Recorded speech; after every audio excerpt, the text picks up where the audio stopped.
milling process here at Woodson's Mill, start to finish, with incoming grain that's already been cleaned and bagged or not bagged. You want to talk about that? Yeah, that and process. say it shows up in what, 1,000 bag totes? Yeah, so two options there really. We receive grain either in totes. The more fun one is the totes. All right, so farmer shows up. Yeah, so yeah, Pickup truck. Trent's gonna be here like next month with some rye. All right, so Trent's going to show up next month with some rye. We're going to buy his whole crop, essentially, right? He's only going to bring us a portion of it because we only have so much storage capacity, and he seems to be pretty good at it. So that's great. Trent's doing a wonderful job there, growing his wheat or his rye and keeping it stored until we can use it. So Trent rolls up in his pickup truck with an enclosed trailer and 2 totes of grain, 3,000 or 4,000 pounds. And because we don't have a loading dock and his trailer is 16 inches off the ground, we bucket it with 5-gallon buckets from the totes with the bucket with a group of people, and it's a lot of fun. So it's usually like David Woodson, Aaron, myself, Trent, whoever else is around. Dan, yeah, you were here for that. And we just kind of like hang out and talk, and we bucket it into the wooden receiving hopper that leads to the elevator. This mill is 4 stories tall, so the elevator, bucket elevator, carries it all the way up, and then it sends it into a bin. The can. We call it the can. And from there, we can either run it straight into the mill, or we can bag it for storage here, in which we put it into 50-pound sacks. We weigh out each one, we stitch them closed, then we stack it in our walk-in cooler, and there it sits protected until we're ready to use it. And so that's the receiving the grain. And then I guess next would be, well, now somebody's got to order some flour, right? Yeah. So somebody puts in an order for we take orders, and we come up with our milling schedule. Aaron usually takes the lead on this, kind of like doing the whole spreadsheet thing. We figure out, what all we have to mill based on the orders that have come in. What order it makes sense to do the milling. We for the sake of wheat contamination, we do corn first, before we fill the whole mill with dust, flour dust. Do corn and buckwheat, the non-glutinous things, and then we get into the soft wheats and then the hard wheats, and we have pars that we need to meet for each one. And we, everything has its own sifter screen arrangement, and so come up with a schedule for what makes sense, kind of like loosely outline it, before we get into our 4, 5, 6 straight days of actual milling. Mm-hmm. It's not a turnkey operation, and so there's any number of activities that will come up. There's, or that could potentially arise. More of a bang on the key operation. Yeah. Yeah. No, it's a lot more elegant than that. So we when we come here, we first thing we do is clean. Again, we cleaned when we left, but we kind of just clean again. We take our stone apart every time after a 6-day milling session, and we clean everything out. We clean it's a closed system. We're in an old building, that's almost 10,000 square feet, but the actual milling process, the footprint for the mill itself is 4 feet, right? And then we use a blower that sends the flour up to the sifter, which also is in a similar footprint. So that's where the milling occurs. The materials are conveyed to a cyclone and then pass through the sifter and end up in bins, and then they go into bags pretty much directly from there. And so, right when we gotta go up to the river, and we gotta open the gates a little bit. Right now, the water is really high because we just had a lot of rain, so the gates are just open a little bit, and we've got quite a bit of water flowing over the sluice over here, the Pouring out. whatever you call it. Spillway. The spillway, the overflow spillway. So we can adjust the height of the water in the mill race back here. And so that happens pretty early on. We decide what to do with that. And then we assemble the millstone, put them together, put the furniture around them. We prime the stones with some cornmeal so that they're not touching. When we get the mill started, we assemble the sifter and everything to the configuration that we need, and then we put grain in the hopper and lubricate these line shafts and bearings on this old mill and turn the water on. And then we open the water and it gets the wheel going, and then we engage the stone with a clutch. There's an idle pulley that you can get the stone moving. There's a whole world of mill terminology. We're not even that well versed in. But we know the basics. But yeah, I mean, essentially, there's a power transfer that happens from the water wheel to the shaft that turns the driver, which sticks up through the bedstone, which is the one that sits on the milling floor and stationary, does not move.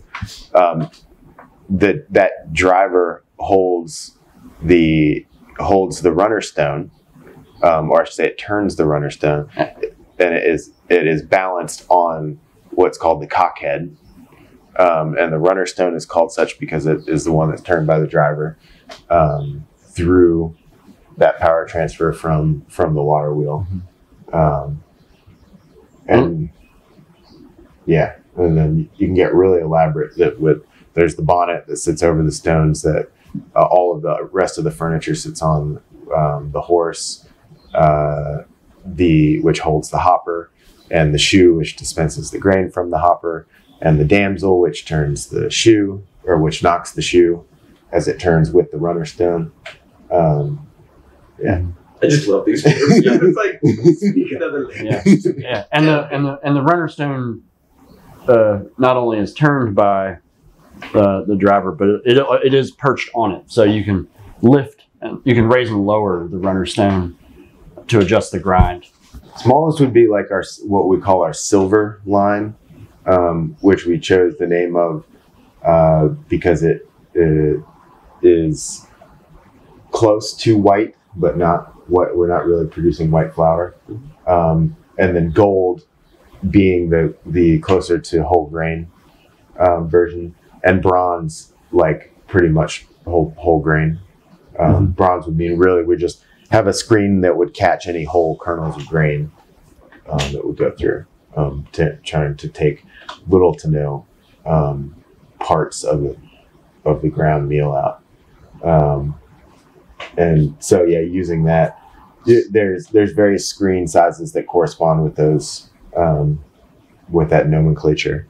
There is, fortunately or unfortunately, there's not really a universal standard for milling and the products that come from it. So we're left to sort of invent our own, but while maintaining some semblance of a connection to what people might have heard before or be used to. This is actually something we've talked about with the guild, the soon to be formed Millers Guild is coming up with stone mill standards for our group across the country of here's what, even if everybody doesn't necessarily use the exact same names to market their product, Sure. They can say this is Millers Guild equivalent of, and then everybody that buys from these medium scale regional stone mills can know that it is comparable to this other product over here. I'd use medium scale with some hesitancy because like small scale I think of as someone with a with a small vertical mill, you know, producing maybe 100 pounds a day, 100 or 200 pounds a day or something. And of course, large scale, like I said before, they're milling by the train car, and they're turning that train around the same day with 100 train cars on it full of flour, in some cases. So that leaves a pretty big window for medium scale. And I would say we're on the lower end of that. Mm-hmm. We're doing 2,000 pounds a day on, you know, if we're full throttle and not having to, you know, make a bunch of changes. Whereas commercial is doing what a day, let's say? I don't even know. 2,000 tons. There is so much mystery around food. Like, you know, as soon as food makes the shift to commodity, right, and it all becomes like very anonymous, then we lose the connection to it, and then suddenly we're sick, and we're like, why are we sick? Like, why can't we just eat something and have it feed us and give us energy? And so we start searching for answers, and you know, at least when people get their flour from us, there can actually be a dialogue, right? They can feel some connection, and if it's working for them, they can let us know. If it's not working for them, they can let us know, and we can think about the reasons. It's how we'll actually start to learn something if the consumer and the producer are like better connected. Whereas in the current state of things, like, you know, we'll never find out why people have, you know, they'll probably be like millions of dollars dumped into scientific studies and continue to be no answers. What you get in the grocery store coming off the commodity market, it is a blend of just like thousands and thousands of sources of wheat that are grown for certain qualities, you know, be it test weight, protein, falling number, and what these big mills do, they have such quantities of grain, they can test all these lots, and then they can blend to achieve certain specifications. And like you have like the quintessential example of this is King Arthur, right? Because King Arthur, many people don't know this, but they don't actually even have a mill. They don't do any milling, other than maybe like test milling at their headquarters. But what they do is they just come up with a list of specs for their different products, and then they contract with mills around the country, like, you know, those dozen or so that I talked about in North America that like mill at all the flour. Those same mills, they contract with them, they provide them with the bags and everything, and they're like, mill us a product that looks like this. Put it in a bag and send it through your distribution channels as a King Arthur product. So that is the state of the grocery store flour at this point. It's like highly specific results, but over a vast array of sources. Now we're kind of the opposite. We have a very small handful of sources, and though we're getting better and better at this, like varying results, you know, which is part, you know, especially from year to year, you know, we've at least got it to where we can create a consistent product month to month. But you know, the same variety of wheat from the same farmer is different from 2021 to 2022 to 2023. Most of them are single source. We have a few things that we really want to be as consistent as possible are blends, which are bread flour, often not at the moment because we went through all our Virginia hard wheat that was available. So right now we're just using from a grower in Pennsylvania. But yeah, pretty much everything is single source. And and it will change because we're working with small growers, and they'll run out, and we'll have to get it from someone else. In my experience, consuming all these flowers, they all taste delicious, and the differences are subtle. I think the biggest variant, really, that kind of across the board for growers in this region is some years farmers struggle with vomitoxins. Fusarium is a fungus that grows on grain in more humid climates, and so that's one of the major challenges. I know that doesn't have much to do with the terroir of flavor, but yeah, if it's high enough to be noticeable, we don't mill it anyway. Right. Or actually, well below that threshold. Yeah. So it won't ever affect the flavor of the product.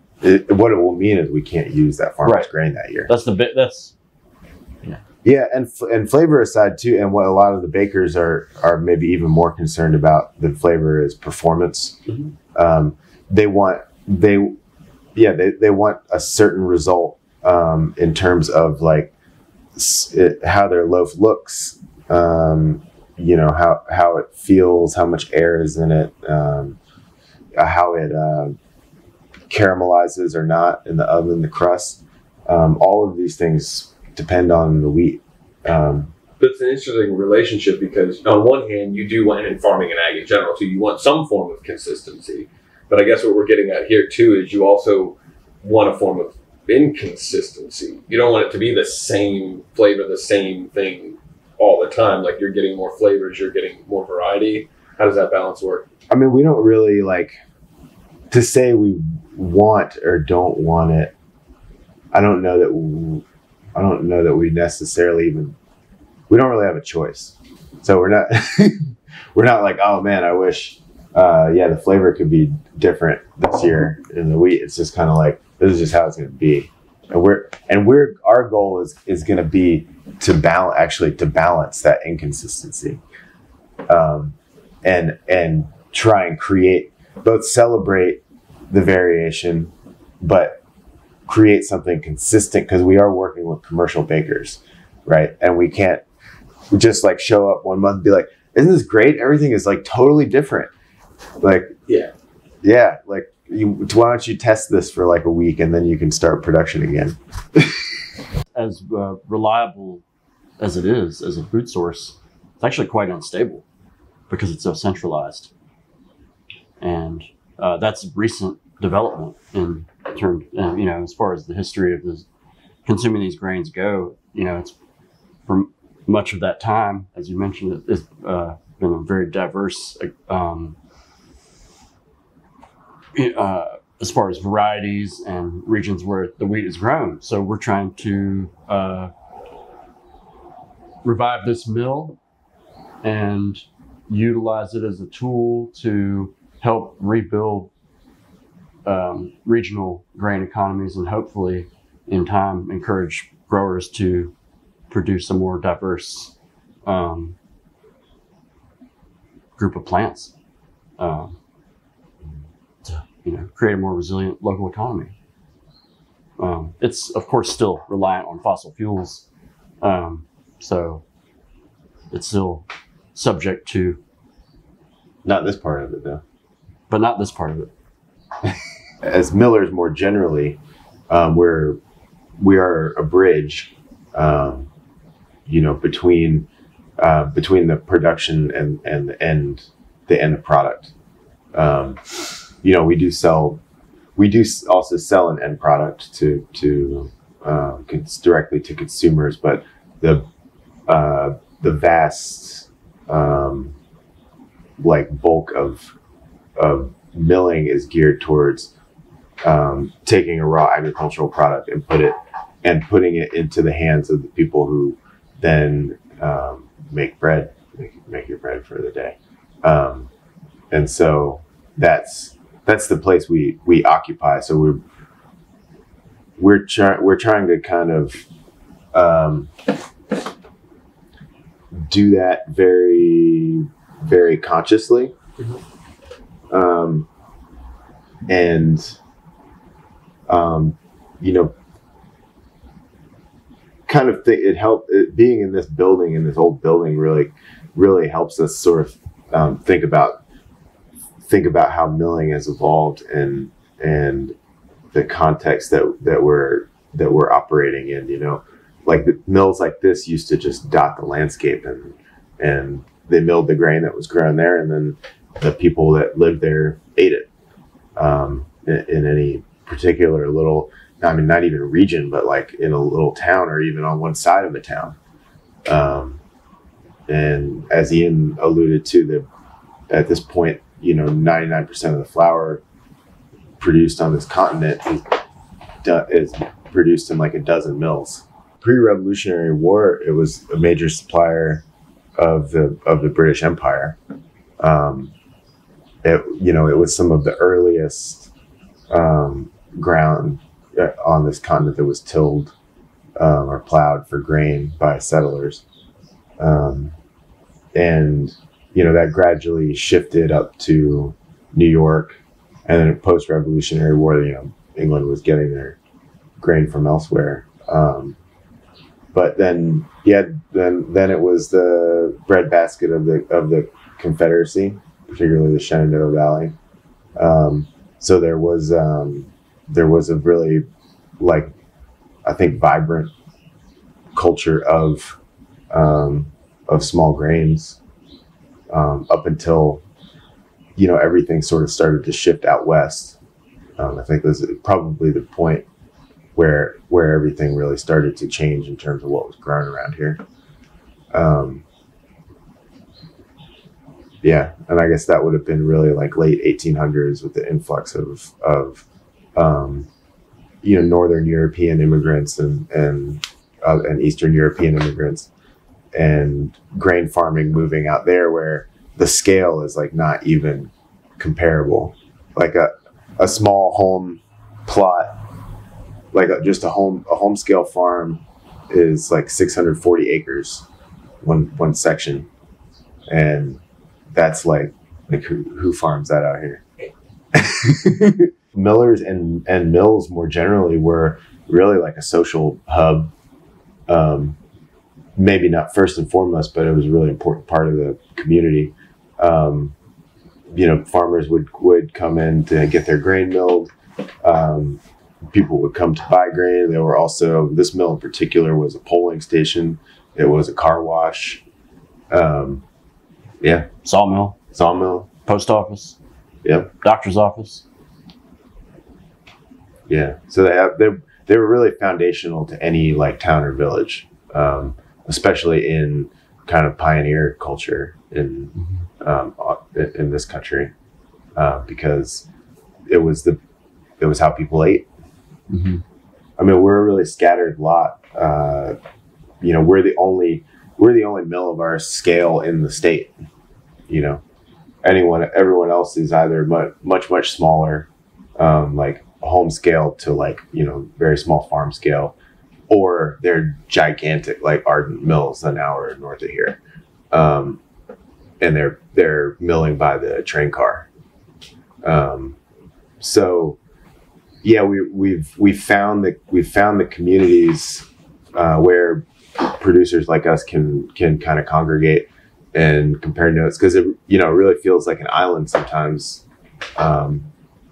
not having, you know, anyone to commiserate with and you know, that just like compare processes and like there's no like best practices, you know, laid out for like what we do. So do you feel like you're reinventing the water wheel?